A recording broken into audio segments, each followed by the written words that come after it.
Okay, so here's part 2 of the guide to troll relationships. I didn't get to, well, it doesn't matter. Okay, so we left off on, we got Pfeffery here and Aroden, and yet others will seem to have been hatched for each other. Wait.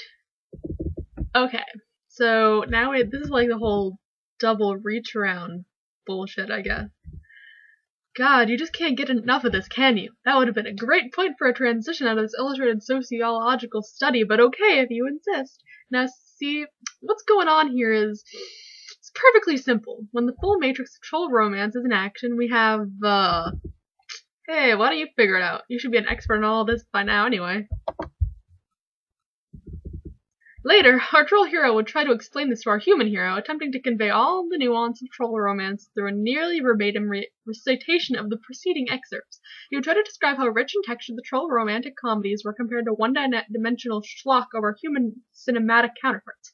He would barely scratch the surface of troll Wilson's virtuosity with the delicate lattice of troll romance, as he would assist the bumbling, fudge-blooded troll Kevin James through the interwoven minefield briar patch of Redrum and Blackdrum entanglements.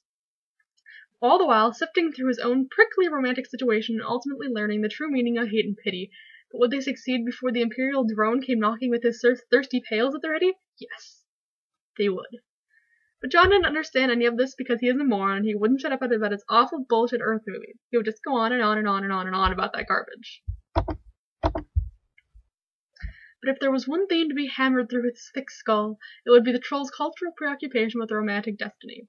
Yes, the romantic landscape is rife with false starts and miscues and infidelities, red and black, but every troll believes strongly that each quadrant holds one and only true pairing for them, and it is just a matter of time before the grid is filled with auspicious matchups through the mysterious channels of troll serendipity.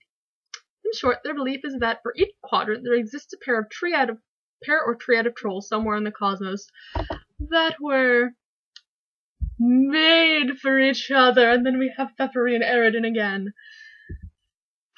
Wow, another great transition. You wonder if it will stick this time. You have no choice but to take a stab at the rare and extremely dangerous ×2 transition comp. And then, well, I guess that's pretty much it. It was actually kind of over that last video, but I don't know why I didn't bother reading it. Well, got a little insight, and here's a fucking mess. Little insight on the workings of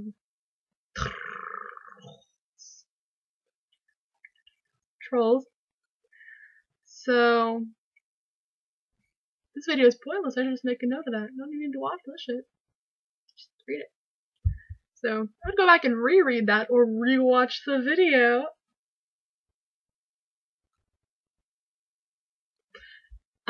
If you don't get something.